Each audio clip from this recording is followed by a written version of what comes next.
Thank you all for being here.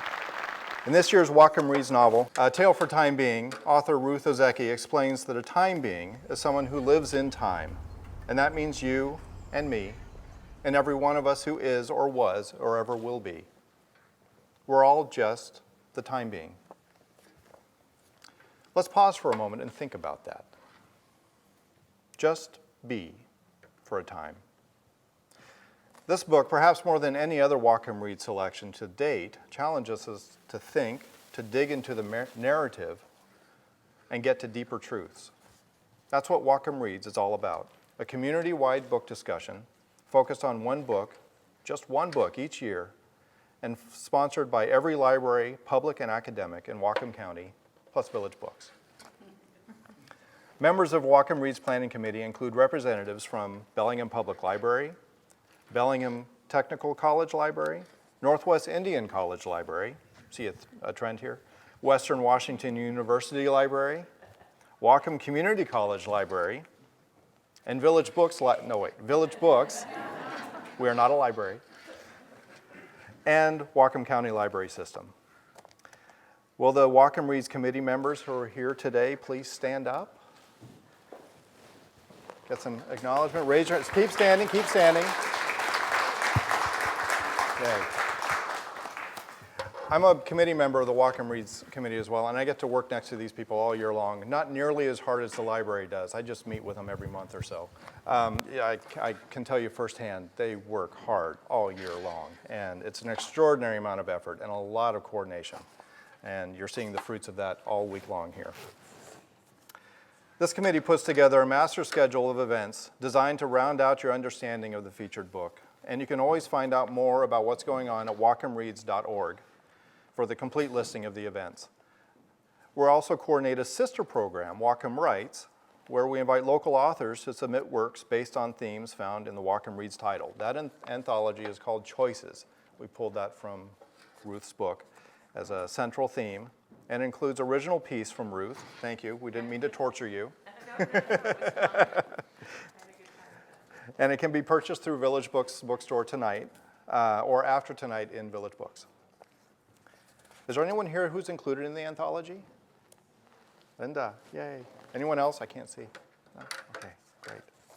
And Ruth. Yeah. So now we have an extensive list of thank yous, because this took a village to do. Whatcom Reads is a grateful partner with several community organizations this year. The Pickford Film Center, which screened Ruth Ozeki's film, Having the Bones, on Wednesday. Did anybody get to see that? No? Didn't get to see it? You can see it at your local library. You can check that out. It was amazing. 22 years old? Wow. Not her. The movie is 22 years old. Thank you. Allied Arts of Whatcom County coordinated the Whatcom Reads Art Challenge. Pieces inspired by A Tale for the Time Being will be on display at Allied Arts in Cornwall Avenue in Bellingham throughout the month of March, and to the Bellingham Herald. Funding for Whatcom Reads comes from the Friends of the Bellingham Public Library, the Whatcom County Library Foundation, and if you bought a copy of The Tale for the Time Being from Village Books, or will buy one after tonight's presentation, know that a percentage of the proceeds goes towards supporting next year's program. We extend a special thanks to Fairhaven Village Inn for providing lodging for our author as well. Also, funding comes from you. Not at these programs, because they're free, but how you pay for them is by checking out the books at your library. The circulation helps them. Buying the books from Village Books, as I said, a percentage goes back into the Whatcom Reads program. And the evaluations. Those aren't just evaluations. We value your feedback, but we can turn those in and we can get more funding to be able to do more programming like this in the future. So please fill out your evaluations. It's very important. And after tonight's presentation, we'll have time to take questions from the audience, and then you'll have an opportunity to have Ruth sign some books next door in our bookstore. Now, I'm done with the thank yous, except we get to thank our special guest, Lynden Mayor Scott Courtheis, to welcome you to Lynden and the Jansen Art Center and introduce the program. Mayor. Ruth Ozeki book, A Tale for a Time Being is a work of art. It's two stories in one, a contemporary novel and a historical one. It's simple, but it's also complex, as it includes quantum mechanics, Zen meditation, computer science, and climate change. The book begins with an author named Ruth, who discovers a diary in a Hello Kitty lunchbox washed up on the shore of Ruth's island home. The diary is written by a 16-year-old Japanese girl named Now, and Ruth surmises that the lunchbox and its contents made their way to the Canadian coast after the devastating earthquake and tsunami of 2011. It is clear from the diary that even before the earthquake, Now was tremendously unhappy. Ruth becomes obsessed with finding out what happened to her. The narrative flips back and forth between Now's story and Ruth's story. Now has been raised in California, but her family was forced to return to Japan when her father loses his job. She is mystified by the native Japanese culture and they're thrown into financial hardship. Now struggles with loneliness and endures extreme bullying by her classmates. Her father seems to have given up and now suspects he's planning to commit suicide. Now herself becomes convinced that suicide is her own best option. Chronicling every thought in her diary, she decides to postpone her fate until after she completes an account of her great-grandmother, a 100-year-old Buddhist nun with whom she spends a summer.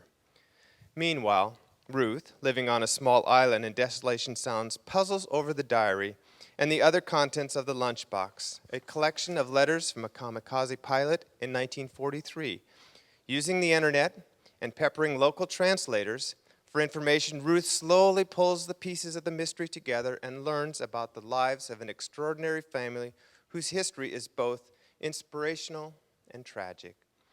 Ruth Ozeki intersperses humor and hope, historical detail and pop culture, reflections of living on an island, and a discussion of the relationship between readers and authors.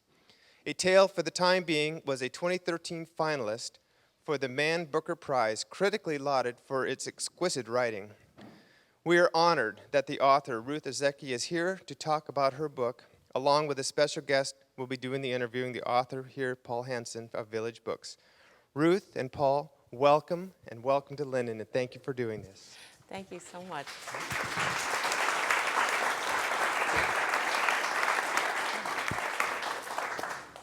Hi, everybody. You're so far away. I know you're so far away. What? So I want to get a sense of the audience that we have here. How many of you have gone to the other programming throughout the week that Ruth has been a part of? Raise your hands up high. Oh, okay, good. Great, great. And how many of you have read the book already? Ooh, Good. oh my. Good. Isn't good. that nice? Thank you. That's good, because there will be spoilers. Oh, I thought you were going to say because there will be a test. We can do that too. We could do that too. Yeah. Because there's been so much programming going on, and wanted to give, I can't imagine how much talking you've been doing about this book over the past few days. So we wanted to kind of change the format a little bit and get some new information. And so what we're looking at tonight is we're going to take a journey through the book, character by character, and use that as a jumping off point to talk about all the stuff you've got in your book. There's so much in there. So we'll touch on a few things, and this will go about an hour long, and then we'll have time for questions and hopefully answers afterward. So let's just jump off with Now. Yeah. She was the kernel that this came from. Yeah. The voice you first heard. Well, I think it was back in December of 2006. I was up in Desolation Sound, which is just a little ways north of here, and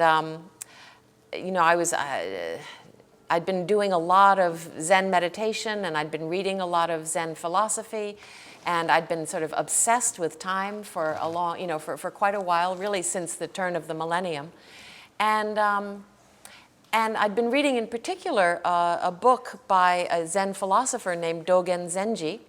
And he had written an essay about time called "The Time Being." And this was an essay that I had studied for quite some time. And one morning, I got up and went to my computer, and I heard the voice of this young girl, and she just started to talk to me, and she introduced herself. She said, "Hi, my name is Now, and I'm a time being. Do you know what a time being is? Mm-hmm. Well, if you give me a moment, I'll tell you." And so this voice just kind of, these words just kind of came into my mind, and I wrote them down, and they were intriguing, they were interesting, strange, enigmatic words, and so I typed them up, and little by little, I started to understand more and more about her, and this is the way stories very often come to me. They come to me with through the voice of a character, mm-hmm. and who just starts to speak for some reason, mm-hmm. and then it's just up to me to ask questions and follow that voice wherever it takes me. Mm-hmm. And in this case, it took me into 6 years of trying to write this novel, and there were many times during those 6 years when I really felt like I wasn't going to make it. But yeah. And it went through a lot of understand from what you said at Mount Baker last night, yeah. that it went through the people reading the book changed, but now stayed the same. Yes, now stayed consistent throughout I went through many drafts of the book, at least 4 or 5 major changes in the writing of the book over that 6-year period, and now, but Now's voice was the one constant throughout the whole thing. She was like the touchstone, and she just seemed to have this incredible urge to live, to be in the world, and so I just followed that, and it kind of led me through. Yeah. Yeah. There are, even though you wrote yourself into this book yeah. as Ruth, there are also some parallels between, in researching I saw yeah. some parallels between your life and Now's. The displacement between from going from America into Japan, yeah. and her feeling Japanese in America, mm-hmm. but feeling American in Japan. Yeah. Well, this was certainly something that I have experienced all my life. My mother is Japanese, and my father is Caucasian American from Wisconsin. He's from a dairy farming family in Wisconsin, and so I have in fact sort of straddled these cultures all of my life.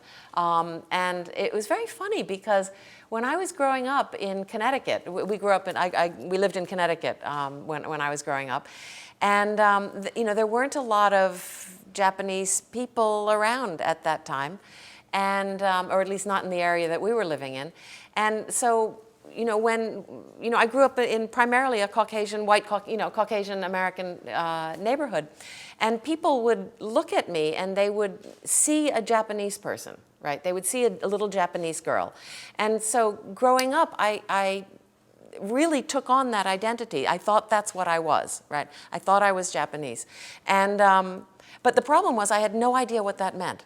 I had no idea what it meant to be Japanese, and but still, and so as a result, growing up, I always felt a little bit, insecure because people thought I was Japanese, yet I didn't speak the language. I didn't know anything about the culture. It was kind of a mystery to me.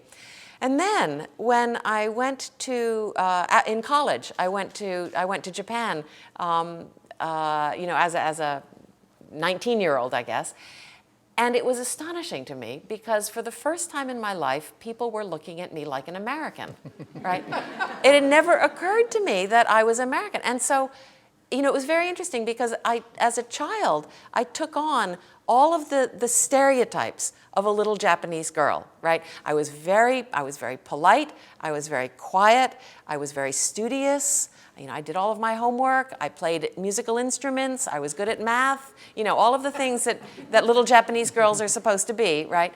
And then when I went to Japan, people were suddenly looking at me as an American, and I thought, this is great. I can be obnoxious, I can be loud, I can have a sense of humor, I can make people laugh.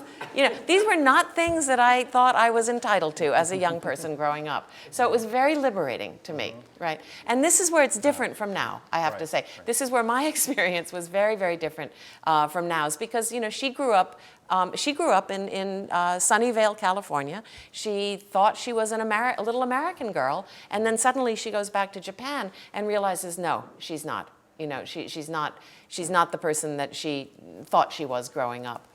And it's, when I was a child growing up in both Connecticut, but also in California, because my parents moved around a lot.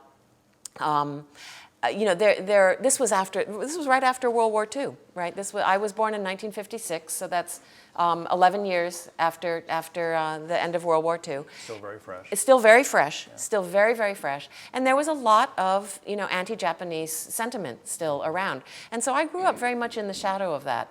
And so, even though the bullying that I experienced was nothing like what now experiences, still, I grew up with a certain sense of, of being somebody who was a member of a race and a culture that was, was problematic in this country.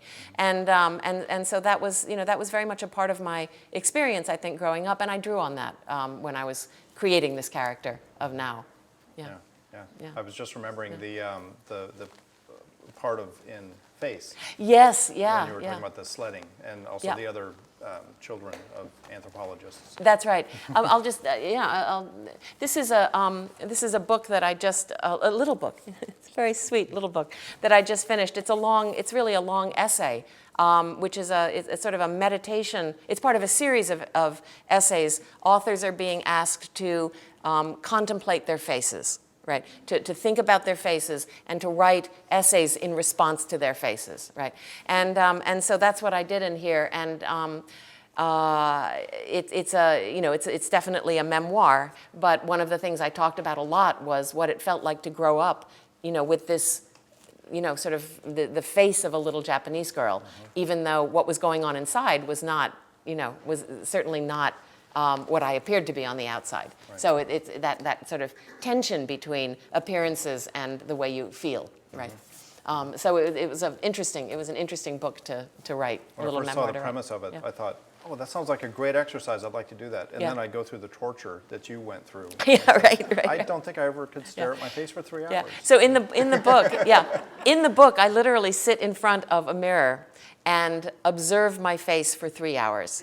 Right, and as I'm observing my face, and really looking at it carefully, I'm making notes of the kinds of, feelings and reactions and thoughts and memories and all of those things that come up, and then using those later to, to sort of branch off and write little, essays about, about parts of my childhood and growing up. So it was an interesting exercise. It was an interesting structural exercise, but it was based on an exercise that a Harvard professor who teaches history of art uses, and she has her students go to a museum and sit in front of a painting or a sculpture or some work of art for 3 hours and to just observe. And her idea is that, when we just look at something quickly, we have a quick reaction to it. But if you sit, and for example, I'm staring at the pictures up here of the animals, if you sit and observe for a long period of time, your perception of it starts to change, right? And you start to, certain kinds of observations only emerge after a long period. And in these days, we're so impatient, right? We don't look at anything for more than a second or two. So it's an exercise in patient observation. And her idea is to make it long enough so that it feels painful. And this, indeed, it felt very painful. But it was interesting. It was a very interesting exercise. Very interesting. I loved reading that. Yeah. So one of the things, the central, I don't know if themes, but aspects of the book is the bullying that Now goes through. Yeah. And it was difficult to read. Yeah. And I think rightfully so. Yeah. Yeah. I think you drove home what you were trying to do. Yeah, And yeah. I was surprised to hear how pervasive that is in the Japanese culture and a Yeah. problem right now. Well, I think bullying is pervasive in every culture. I really do. And each culture has its own version of that. And I do think in Japan, historically, it's been more sort of institutionalized in a way. There's a cultural context for a kind of a hierarchical, the creation of hegemonies in Japan, it tends to be, I think, it's a more formal culture in that way. And so I think that bullying has been kind of part of Japanese institutions, certainly the military, right, for a long time. Although I think that's probably true in any rigid system like like an army. But in any case, the point being here that, in Japan, this kind of bullying has existed, and people have been talking about it and, writing about it, and it appears in popular culture quite a bit, and people are concerned about it. It's being talked about very openly, in other words, and particularly the kinds of bullying that is related to, cyberbullying, right? That's related to the internet, and two, the relationship between cyberbullying and teenage suicide. Okay. And so this is a phenomenon that I've been interested in for many years. I started tracking stories like this in the 1990s, coming from Japan, and one of the reasons that I was interested in it was because I've noticed over the years that things, trends that I notice in Japan, trends that I see in Japan, will very often start to manifest in America, 5 or 10 years later. And I think in a sense, Japan is a funny kind of canary in the coal mine. That things start to happen, things happen there early, and then they start to happen in other places as well. And so I got worried, obviously. I was concerned about this, and I was wondering, is this something that's going to we're going to see more of in the U.S., especially given the prevalence of, cell phones and various, photography devices and everything else. And indeed, that's exactly what's happening. I mean, there's a rising number of instances of very, very intense and cruel cyberbullying linked to teen suicide. And there are these little pockets of, and really it's, in areas there have been little epidemics of teen suicides in colleges, and, well, not just teens, but, amongst young people in colleges and universities and in high schools as well. I think it was last year or the year before that I think 5 high school students from one high school in California killed themselves on the railroad tracks, the Caltrain railroad tracks in Silicon Valley. And it's not being talked about. That's the part of it that, Lady Gaga is trying very hard to do anti-bullying activism. And I think that's great, but it's just, we're not really looking at this as a problem yet. And so 15 years ago, I started seeing more books coming out on childhood bullying and teasing, but they were unusual. And now they're much more. In fact, I'm seeing the question, what if you discover that you're the parent of a bully? What do you do? I think that's a good question. It's a good question, yeah. And it's a part of it is just that the technology that we have makes anonymity possible, right? And bullies thrive on anonymity. So, I think it's natural, but it's one of my hopes in writing this book and putting the book out was that colleges and universities would use this and use it as a way of talking about the problems in a very upfront kind of way. It was actually one of the pieces of the book that helped us pick it as our all-community read, because we saw this as a great opportunity for community awareness. So University of Wisconsin at Madison, I think they had 8,000 copies of the book that they distributed to their incoming first-year class, and they used it as an opportunity to offer mental health services to kids, and I thought that was great. Great. There's also her relationship with her father. She loves him, and but she goes through that painful course of compassion and harshness. Yeah, And yeah, yeah. Kids are, as children, I think we're pretty harsh. Kids can be pretty harsh, and it's like it's safe to because it's your parents. because it's your parents, right? You can be really critical of your parents, and I know I went through a period where I was very harsh with my parents, and oh my gosh, I regret it, later. Yeah. But when you're a teenager, you're a teenager. It's kind of your job. Yeah. So, and one of the things that always struck me was how it's so interesting to me. We're born to two adults, two parents, right, who've had these whole lives before us. And somehow we don't recognize that. We think that they just started having their lives when we came along, right? But the fact is they have these whole lives beforehand, right? A friend of mine was just saying that when she was growing up, she just figured this out too. She realized that when she was growing up, that was year 0, okay? And everything that happened after she grew up was counted 1, 2, 3, 4, 5, right? And everything that happened before was kind of -1, -2, -3, right? And so it was Before childbirth, BC. That's right. That's right. And there was a real sense of time having started with her, right? And I think it's really true that we don't really give our parents credit for being human beings. They're just our parents, right? And so this is clearly the case with now. She's just seeing what he's allowing her to see, and he's keeping things from her because for a whole variety of reasons. Things are complicated, and she's just a kid. Yeah. And so she's really not understanding it. And I think that was a relationship that I wanted to explore. What happens when you suddenly realize that, oh, wow, this parent who I've been so harsh with suddenly, reveals himself as being kind of a hero. Right, Yeah. right. Well, that takes us to Harry, Haruki number 1.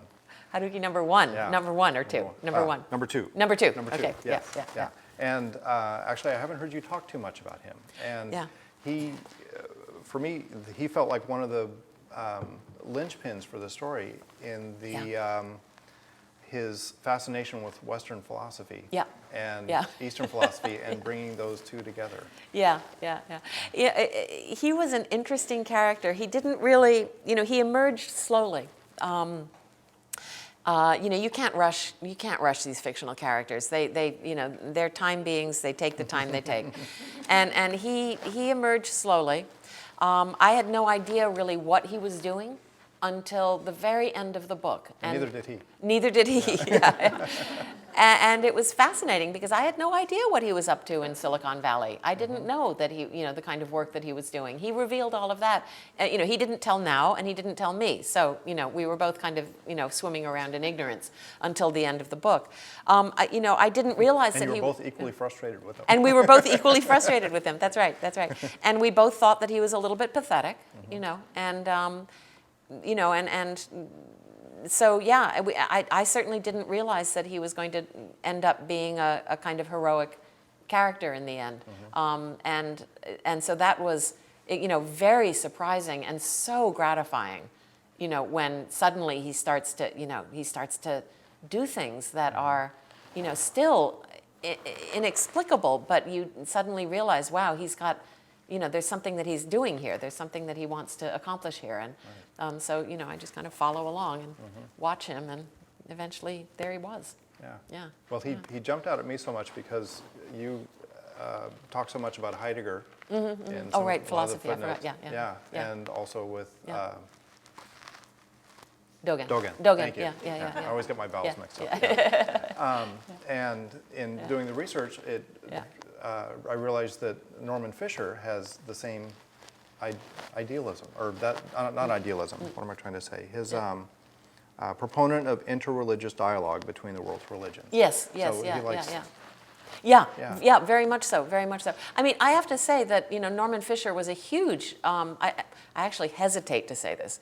He was a huge inspiration for this book, and I've been listening to his talks, and he's a very, very smart and wonderful Buddhist teacher. He's my Zen teacher, right, Norman Fisher, and I've been listening to his talks over the years, and I hate to say that he was an inspiration for the book, because what if he I mean, that might be a terrible embarrassment to him, but he's been very gracious about this. And so yes, I mean, over the period of time that I've been studying with Norman, he's given a series of wonderful lectures on Dogen.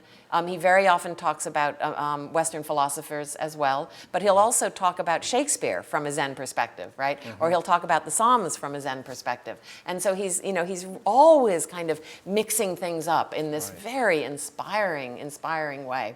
Mm-hmm. I noticed that you were selling his book, Experience, right? Yes. Oh, it's right there, yeah. This. I mean, it's a little dense, but some of the essays in here are absolutely wonderful. And these were essays that were, very, very inspirational to me in the writing of the book. I edit, well, here's full disclosure. Norman is the founder of something called the Everyday Zen Foundation. And I edit the website. And so I've been working with his, his talks and his texts now for a very long time. Mm-hmm. And yeah, it's really brilliant, I think. And I think that, I can read the text and I can see Norman, I can hear him behind so many of the pages in there. So it was very, very important in terms of inspiring me to, the various things that happen in the book. Good. Yeah. Thought I picked up on that. Yeah, no, it's very true, very, very true. And if you're interested in this, the Everyday Zen, it's just www.everydayzen.org, and there are thousands, literally thousands of Dharma talks, Norman's talks that are up there that you can download for free. It's just all free. So it's a huge archive, wonderful resource. Yeah. There was something came to mind when I was researching as well about the East versus West ideas of perfection. Yeah. There's the Japanese idea that this is the perfect way to do something, like creating a no mask. This is the way that you do it. Yeah. And this is the perfect way. Yeah. And the American culture is more, there's always a better way. That we can figure out a new and improved toilet tissue. Yeah. But a lot of that is just about marketing and capitalism too. It's a lot about profit. Right. Conversely, the Japanese notion, I think, is a lot about ancestry and honoring the way it's always been done. Honoring the way the ancestors have always done it. But there's a lovely Zen saying. Suzuki Roshi, who is who was a very important Zen teacher who brought Soto Zen to the West, used to say to his students, it's so sweet, he used to say to his students, "You are perfect just as you are, and you could use a little improvement." And it's just so sweet. I think there's something so kind of true about that, that we are perfect just as we are, and we can use a little improvement, And so there's that sense of perfection being held, but held with humor, Yeah.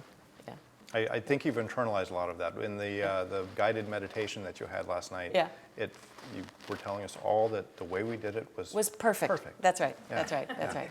There's no way to do that wrong. Yeah. And you can make a little effort, in this direction. Well, we'll come back to the meditation a little bit. I want to talk a little bit more about that.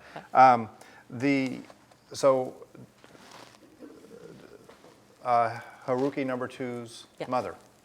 Haruki number two's mother, old Jiko. Old Jiko. Yeah, 104-year-old anarchist, feminist, Zen Buddhist nun. And you just dreamed her up. She didn't have any kind of inspiration. She actually comes from a whole variety of different, people and inspirations. She's a little bit of my mother, is certainly there. I recognize my mother's humor in her. But she also, she was also, I think, inspired by a Japanese Zen, she's not Zen, sorry, a Japanese Buddhist nun named Setouchi Jakucho. Okay, and Jakucho, people just call her Jakucho, and she's a kind of an icon in Japan. She's very, very popular. She was a novelist herself. She was writing probably in the 30s and 40s, sort of early on. She's not 104 years old. She's young. She's like 97 or something, you know. But she, when she was writing, her early writing, she became very famous because she wrote about sex from a woman's point of view. And this was not done in Japan at that time. And so the, you know, mostly male literati of the time branded her a pornographer. And she really suffered, you know, she really suffered. And when she was 50 years old, she shaved her head and renounced the world and became a nun. Right, and you know, took on a celibate life and became a nun. And she, at that time, she kind of thought that maybe she would have to give up writing completely. But she felt that she also couldn't go on with writing as she had been writing because she felt that she needed, you know, her you know, religious practice as a backbone, right, to support her. And luckily, she ended up continuing to write, and she's written many books since then, and she became very famous in Japan when she did a modern Japanese translation of the ancient Japanese tale of Genji, right, and she translated that into modern Japanese, and focusing once again on the experiences of the women, which is because Genji was a terrible playboy, and so she was really focusing on the you know, on the experiences of the women, and she's a wonderful character too because she's a political activist, and after the tsunami and the earthquake and tsunami and the meltdown at Fukushima, when Japan was reactivating the nuclear reactors, she was out there on the front line in her wheelchair on hunger strike, protesting the opening of the, you know, of the reactors. So she's a wonderful character, and she. When you know, recently there's a trend in Japan which is called their cell phone novels, and people, you know, especially young women, will sit on the train. Very often they have these long commutes, several hours commutes into work every day, and they sit on the train and they write novels on their little cell phones, and they upload them to servers, and then other commuters can download them, right, and read them on the train on their cell phones, right? So it's this kind of, they're called cell phone novels. And Jakucho heard about this, and she felt, well, if this is the genre that young people are using, I'm going to have to learn how to write a cell phone novel too. And so at the age of 90-something, she started to learn to write on her cell phone, right? And so that was an inspiration for old Jiko, you know, old Jiko texting her great-granddaughter. And the other, just one last funny story about Jakucho. Several years ago, she was being interviewed by somebody a reporter in Japan. And one of the questions the reporter asked her was if she had any regrets about her life or about her ordination, right? About ordaining to be a nun. And she thought about it for a minute, and then she said, well, if I'd known that I was going to live this long, I might have waited. So she had a wonderful sense of, she has a wonderful sense of humor, and she's very popular, and I just think she's great, you know, and yeah, so she was very much a sort of guiding spirit for old Jiko. We were talking about her, the Zen background or backbone for her Yeah. writing, and I've heard you say that about your own as well. Yeah, I've had you know, it's writing is not easy, and publishing is even harder. It's very, you know, you have to be very careful, I think, and you know, and so for example, I mean, I wrote my first book, My Year of Meats, and I wrote it, you know, because I was full of passion about my subject and you know, and all of that. And it was a story about two women on opposite sides of the planet who were making a cooking show. One of them was making a cooking show in America and was sending the television programs to Japan. So these two women were connected by this TV show, but the TV show was being sponsored by a big agribusiness, you know, a beef export the Beef Export Federation, right? And so it was really about the way that, you know, it was a lot about agribusiness. It was a lot about the meat industry and some of the, you know, the kind of not great practices that were being carried out with the meat industry. And I had worked on a similar program myself and you know, had problems with it then, but didn't really think about it because I was just enjoying my life. And afterwards I was thinking about this and thinking, you know, wow, I kind of knew that that was not a great program to be involved with, but you know, I did the work anyway. So in any case, I wrote this book about it. I wrote the novel about it. I put the novel out into the world, and then, you know, and I wrote the novel out of remorse for the work that I had done in television. It was really a sense of, you know, this feeling of remorse, right? And so then I wrote the novel, put the novel out into the world, and suddenly I realized, wow, I've just written a novel about, you know, about farmers, American farmers, who are trying to, you know, carry out their business, right, and trying to support their families and do this work. And I didn't really let them have a say in the novel, right? I didn't really represent them fairly. And so then once again, I was filled with remorse, right? And so then I had to write my next novel, All Over Creation, which is about potato farming, right? And really was told much more from the point of view of the American farmers, right? And so, you know, you can imagine that this will just go on forever, right? No matter what you do, you're going to feel remorse about it, and then you're going to have to you're going to have to try to correct it by writing another book. And I mean, on one hand, this is a really good thing because it means you'll never run out of ideas to write about. You'll always have something you feel terrible about, right? On the other hand, it's really tiring, you know? It's really tiring. And trying to balance that. That's right, exactly. It's the literary karmic scale, right?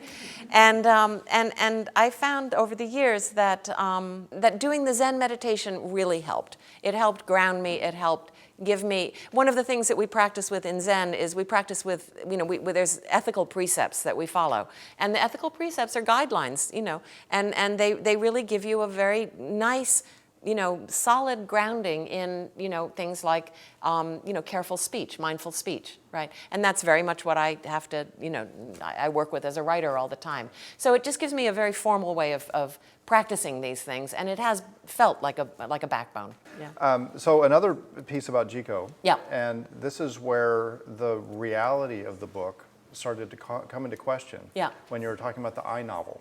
Ah, And it was yes, right. early on when, describe the I novel. Yeah, well, the I novel, as you know, they're autobiographical novels that were very popular in Japan, starting in the 1920s, I guess. They enjoyed this kind of, you know, they enjoyed a lot of popularity then, and people are still writing them. I mean, they're not. I think people have always written autobiographical fiction, and I certainly seem to have as well. And so I was very much playing with this idea of the I novel, because in a way, A Tale for the Time Being is an I novel. Mm-hmm. You know, it's a there's a character there named Ruth who, you know, coincidentally, she and I have a lot in common. You know, we share the same name. Right? And we both live on an island in Desolation Sound in British Columbia, and we both have a cat, and we both have a husband named Oliver. We even have this, we share a husband, right? Sounds a little kinky, but you know. You know, and there are differences too. You know, Ruth found a diary, you know, in a Hello Kitty lunchbox washed up on a beach. I did not find a diary washed up on the beach. However, I did, you know, hear a young girl's voice washed up on the, you know, the shores of my imagination. So, you know, there are similarities, right? In general, I think that, you know, I'm probably a little bit more intelligent than she is. You know, she sold her apartment in New York. I didn't. So, yeah. Hang on to the real estate in New York. Yeah, right. yeah. It's a very small apartment, but it, you know. So when it didn't come to fruition, but when I read that part about the I novel, I thought, okay, did Jiko write this? Is this not really a true novel? And then that kind of drew that into suspicion for me. But it didn't play out. But that planted the seeds of discomfort about the reality of the story. Yes, yeah. Well, I very much wanted to play with this idea of what's real and what's not real. And I think certainly stepping into a fictional world as a, quote, real person, right? Because I am kind of, quote, real, right? Stepping into the world of, a fictional world as a real person throws into question what's real, what's not real, right? And I mean, should I tell the story? I did this for a reason. I'd been working on this book for about 5 years, and I knew that now was writing this diary. I knew that there would be some reader who was there, who was going to find the diary and read it, and then, there was going to be an interaction of some kind between the writer and the reader, between now and the reader, right? And I knew that much. Now didn't know who her reader was going to be. I didn't know who her reader was going to be either. And so I spent 5 years looking for that character. I wrote 5 different drafts of the book with different readers in place. And finally in 2010, at the very end of 2010, I finished a book completely different from the one, Now's story was similar, but the reader's story was completely different. The whole thing took place in a library, actually. And so I was just about to submit this to my to my editor. The book was terrible, actually. It had terrible problems, but I didn't know how to fix them, and so I was going to send it to my editor to help me, so she would help me. And just at that time, the Japanese earthquake, the 2011 earthquake and tsunami and meltdown at Fukushima happened, right? And, it was one of those events, very much like 9/11, where it was such a catastrophic event that it caused a rift in time, right? And suddenly the world was, time was split into pre-9/11. You remember what happened here, right? It was suddenly, there was this pre-9/11 world, and then there was this post-9/11 world. And we had such a strong sense that that everything had changed, that the world was kind of broken in a way. And living in New York, right, there was a long period where people couldn't write about New York after that. It just, because New York was a kind of broken place. And it was very difficult to write about New York, especially in a fictional context, right, because New York was the site of a tragedy. And this was certainly the case after 3/11, after the earthquake and tsunami. And I had written a pre-earthquake, pre-tsunami, pre-Fukushima book, and suddenly we were living in this post-earthquake, post-tsunami, post-Fukushima world, and I couldn't go forward with the book. So I withdrew it and really was about to give up on it again, but the voice of the little girl just wouldn't leave me alone. Now's voice just kept coming back. She wanted, she just wanted to be, right? And so I was talking to Oliver, to my husband, about this. What am I saying? You know Oliver. So you know Oliver, and I was talking to Oliver about this, and he pointed out that these real events in the world had broken the world, right? The world was broken, and the fictional world that I'd been trying to create was also broken, right? And his point was that the only way to respect this, the only way to really respond to this catastrophe was to allow the fictional world to stay broken. And the way to allow the fictional world to stay broken was to enter it myself as a real character, right, in the book. And that would mean that anybody who read the book is always asking this question, is this real? Is this real? Is this real? And of course the answer very often is yes. Yes, it's real. Yes, it's real. And so he said, you're going to have to be in the book. And I thought about it for a little while, and I said, fine, Oliver, I will be in the book. But you do realize, don't you, that if I'm in the book, you're going to have to be in the book too, right? And so he agreed. He said that he thought it would be an interesting thought experiment. So you know Oliver, right? Were there other island people who got into the book? There were, this is a great source of contention on the island, who got into the book and who didn't get into the book, as you can imagine, right? And people who want to get into the book claim that they're in the book, and people who, anyway, as you can imagine, there's a lot of controversy around this. Yeah. But there were some, everybody is a portrait, is a kind of a mashup. portrait, I got more yeah. of a sense of Yeah. the island life culture was more Yeah. true. Yeah, I think, well, it was an exaggeration too. I mean, it was that, Cortez, well, any of these islands are kind of a little bit bipolar.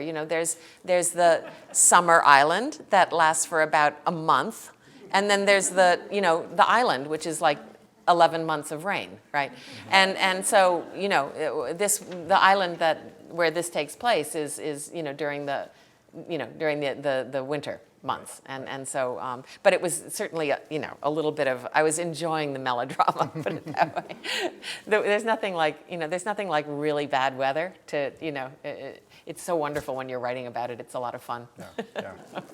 Well, there was a piece in the book I was hoping that you'd read, but I think we're running a little bit out of time. I think we're running out of time. Yeah. Do you want to? And the reason I wanted you to read that part in particular is because that's where for me as a reader, and perhaps for others, that's where the reality of the book really was called into question. Yeah. And that's where Ruth discovers the blank pages. Yeah. So Ruth is reading along. She's reading out loud to Oliver in bed, and she turns the page and suddenly realizes that the pages that she knew had been covered with words, right, suddenly were blank. Yeah. Yeah. So, that's. Yeah, it's a mystery. I can't explain it either. Yeah, I can't explain it. I wish I could explain it to you, but I can't. Well, we can leave it at that. And actually, I'm happy with the mystery on that. And that's one of the things I love about your book is it asks more questions than it answers. I mean, I was very much playing with this idea of instability, the instability of language, I very often, and if there's other writers in the room, I'm sure you understand this too, but that sometimes you do wake up in the, you've had a great writing day and you're writing along like there's no tomorrow, and you go to bed and you wake up the next morning and you open up the document and you look at these words on the page and you think, who wrote this? I don't really remember writing this, And then you kind of like, oh yeah, I vaguely remember, but really? And there's this weird sense of like, who's behind this? Who's really authoring this thing? And likewise, very often I'll have a memory of having written something and look for it and it's just not there. Now, I mean, of course, this has a lot to do with digital culture. Yeah. If you don't save something, and I'm sure we all know what that's like, right? Terrifying. But in any case, the instability of the instability of language is something that is really interesting to me, and certainly the instability of the media platforms that we use, right? I mean, digital information is very unstable, right? And a power outage, happens, and that's it, right? Yeah. Whereas, paper, a little bit more stable. But a fire happens, that's it, right? Carving into, rock seems like a really good idea to me, if you really want to stick around. So, the tablets, that's a good, stable platform, right? So when you got to the blank pages, was that a surprise? Or It were was. you trying to get there? It was kind of a surprise, but I at that point, by the time I got there, I knew that was going to be happening. There'd been enough indications up until that point that something pretty radical was going to happen. Yeah. And and it also was pointing very much to this idea of time and the way that and memory, right? The way that we perceive the past as something very substantial, right? But the past really, it doesn't really exist, right? I mean, the past is only something that exists in our minds. Through right? perception. Through our perception. There's no, where is it, right? If the past is around, where is it? It doesn't exist, right? It's just up here. And the same thing with the future. We don't really know anything about the future, right? It's an idea that we have. It's a probability, right? It's a probability array. Right. And so the past is very vulnerable to being rewritten, as we know, right? History is always being rewritten. Things are falling out of history all the time.